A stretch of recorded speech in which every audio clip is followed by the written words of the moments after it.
Si podés, Juan, primero mostrarle el tuit de Roberto, digo, para que se entienda un poquito el contexto, pues estamos en una situación donde el sector empresarial no es todo lo mismo, yo siempre aclaro esto, y por un lado están los Roca, los Mindlin, los Marcos Galperini, y después está el panorama empresario posta. Y acá ayer Roberto puso: el panorama empresario es aterrador, ruptura de cadena de pagos que preanuncia quiebras generalizadas, despidos, suspensiones, todos venden dólares para gasto corriente, dejan de pagar impuestos, lo que hay por delante es catastrófico. Esto publicó Roberto ayer, que obviamente habla con muchos empresarios, y queríamos mostrar un poquito datos que sostienen este panorama.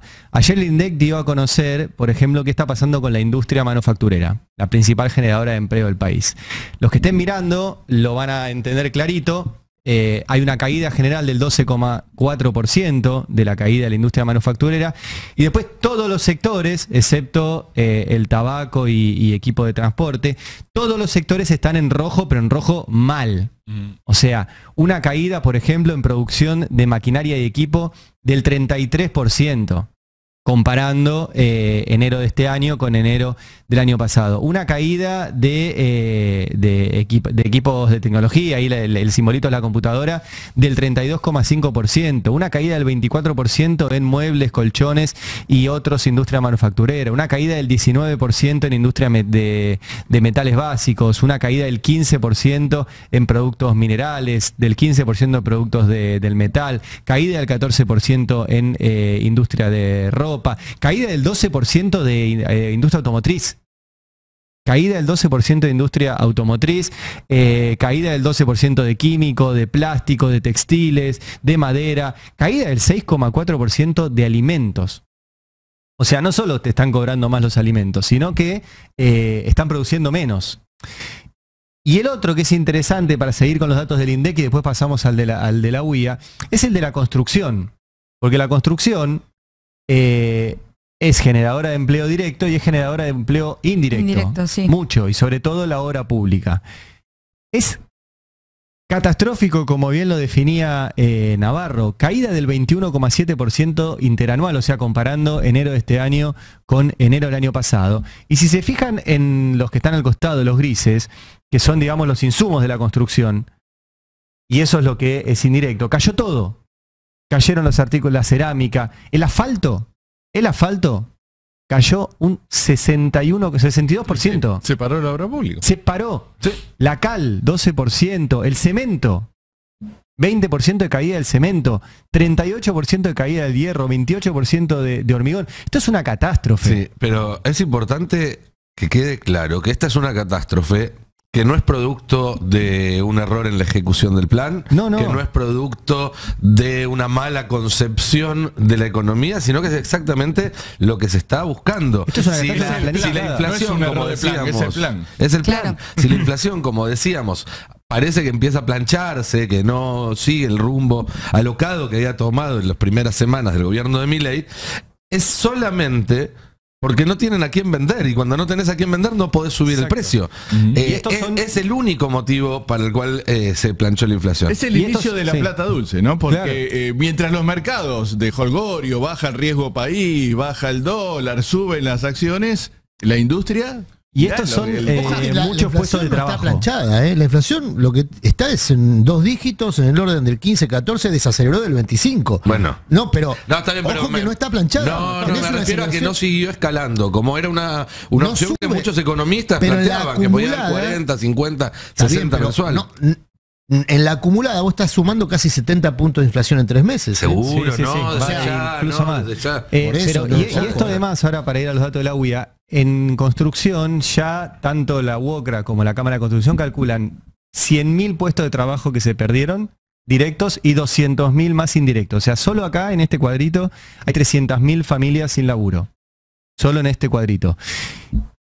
Y después salió un informe de la Unión Industrial Argentina, que tiene un centro de estudios, que también son datos que abonan el tuit que mostramos de Navarro, que por ejemplo hablaba de que se rompieron las cadenas de pago. Bueno, el trabajo del centro de estudios de la UIA, acá lo vemos, demuestra que las empresas les preguntaron si pudo hacer frente a los pagos de salarios, proveedores, compromisos financieros, tarifas de servicios públicos e impuestos. Y fíjense cómo subió la partecita roja, y hoy en día al 53% de las empresas que les preguntaron tiene problemas de pagos, de salarios, de proveedores, de compromisos financieros, de servicios públicos e impuestos. Estos datos de la UIA, estos datos de la Unión Industrial Argentina en base a un relevamiento propio que hace de empresas. Esta es la cadena de pagos que decía Roberto. Y todo esto genera, claro, esta es la cadena de pagos. Y acá dejan de pagar impuestos, por ejemplo. Dejan de pagar salarios. Ayer la empresa eléctrica Transenera anunció que no va a pagar salarios porque no recibe el pago de subsidio que compensa el precio. Y este es un cuadro, a Milei que le gusta publicar buenas noticias, este es un cuadro que publica la Unión Industrial Argentina en su informe, que es cada vez menos empresas creen que es buen momento para invertir. Los que estén viendo el gráfico arranca en enero del 2022, ven que venía bajando.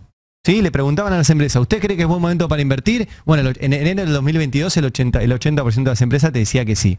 Y eso iba bajando, 68, 60, 54. Se mantuvo el año pasado alrededor del 50%. Igual fíjate que en octubre, que fue año electoral, mes electoral. Y a partir de que gana Milei, que es octubre, cae estrepitosamente. Y hoy solamente el 30% de las empresas relevadas por la UIA, por este informe de la UIA, te dice que es un buen momento para invertir en maquinaria de equipo. ¿Por qué maquinaria de equipo? Porque esa es la inversión a largo plazo. Exacto. O sea, recién hoy que vino un empresario, justo hoy vino un empresario que invirtió, dice, disculpe que estoy enviando el celu porque hoy me llega una máquina. La compró con un crédito del Banco Nación y hoy le llega porque se le dio el Banco Nación el año pasado, ese crédito.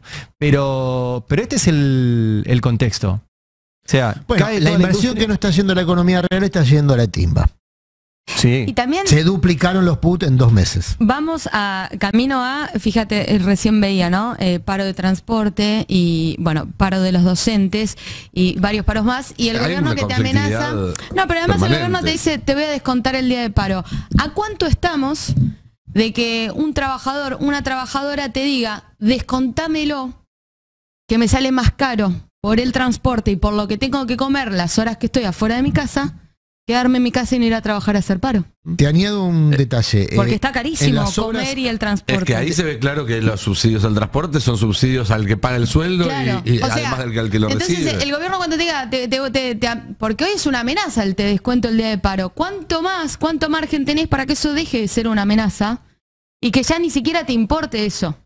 Te añado y netamente hablando del bolsillo, ¿no? De lo que implica una lucha de hacer un paro. Ayer hubo otro derrumbe en la ciudad de Buenos Aires, en una obra en construcción en Caballito. ¿Qué les pasa acá en Cava que se derrumban? Venden permisos de obra sin hacer controles. Se han desmontado los controles. Pero no entiendo por qué no es noticia en todos lados. Bueno, lo estamos contando. Te añado un dato en relación a este episodio, que es algo que está ocurriendo en varias obras en construcción. En esta obra en construcción, el obrador había duplicado la cantidad de personas que se quedaban a pernoctar. En esta obra que tuvo este derrumbe. Y es algo que viene pasando en varias obras de construcción. Lo contó Gino Bilianco el martes en... Claro, para no volverse a la casa. Exactamente. Se están estableciendo convenios por obra. La UOCRA tiene un alto nivel de flexibilidad de convenios, altísimo, donde entre otras cosas le permite establecer como parte del convenio laboral, por esa obra, estamos hablando de obras medianas y grandes, edificios, grandes construcciones, que se multiplique porque eso está arreglado. No puede quedarse viviendo en una obra de construcción mucha cantidad de gente de manera indiscriminada. Eso está arreglado. No es un lugar, no está habitable. Se hacen los obradores con fines de sereno, ¿no? Bueno, se están arreglando que de manera formal, por lo menos, para que se tomen los recaudos del caso, puedan quedarse más trabajadores en las obras para no volver a sus hogares.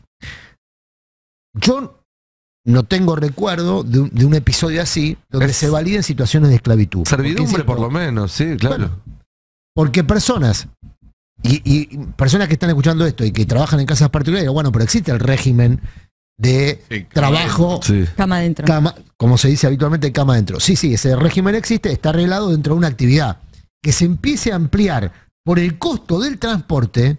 es un sobrecosto para las empresas. Sería como trabajo con obra adentro. O sea, bueno, es que es un sobrecosto para las empresas porque hay que pagar seguro por la gente que se queda. Y si no se paga seguro, se queda de manera informal. Y si se queda de manera informal y tenés una tragedia como la que ocurrió hoy, el costo es mucho mayor. Entonces, ojo porque esto va a perjudicar aún más de lo que ya está perjudicado una de las actividades que es la más expansiva en materia de empleo, que es la construcción. De los datos que daba Ari también todo acá... derivado de una decisión por Excel, sí, claro, que es el tema del transporte, de una decisión indolente. De los datos que dabas vos, Ari, acá un amigo que está escuchando marca que el hecho de que una de las caídas más pronunciadas sea en la compra de aparatos, eso significa que las empresas están viendo una perspectiva de que por delante esto no va a mejorar, digamos. Que no solamente cae el consumo final, cae la inversión en capital también. Claro. Cae el pucho que una empresa quizás juntaba para comprar otra máquina que le permite armar la operatoria, ahora lo está usando para cubrir los sueldos unos meses para no tener que cerrar. Pero es que si una pyme vive del mercado interno y vive en el mercado interno, entonces necesita que la gente tenga plata en el bolsillo para comprar lo que esa pyme produce. Si piensa que va a crecer, compra una máquina para producir más. Si piensa que no va a crecer, no compra la máquina. Es bastante evidente. Hace un par de semanas, en un par de notas que dio en algunos medios, Mercado, se llama Adrián Mercado, que es dueño de inmobiliarias, se encarga de hacer subastas y demás, y que contaba que tiene una cantidad récord de pedidos de pymes que quieren vender su maquinaria, que quieren subastar su maquinaria, que él en general venía de muchos años de hacer subastas justamente para agregar maquinaria al parque industrial argentino o bonaerense, no sé cuál es su ámbito pero es un nombre muy importante en ese tablero, y que ahora está recibiendo todas llamadas de pymes que quieren liquidar su capital. Bueno, te cuento, todo esto deja secuelas por largo plazo en la economía. Te cuento algo más. Ayer se presentó un proyecto de ley, lo presentó el diputado Yesa. La última vez que vi era macrista, ya no sé, porque es muy volátil. Va a tener un cargo importante en el PRO a partir de la renovación de la semana que viene. Ayer presentó un proyecto de ley para la expulsión express de inquilinos que se retrasen en el pago de los alquileres. Es decir, ¿en serio? Claro, la intención es aprovechar el decreto que desregula los alquileres y apalancar, digamos, el negocio por la vía de la valorización financiera inmobiliaria que están sufriendo hoy muchos alquileres. Primero que desde el punto de vista humanitario, el Estado no debiera favorecer el desamparo de las personas, ¿no? Pero es un gobierno cruel, como acabamos de ver al comienzo del programa, que no tiene empatía.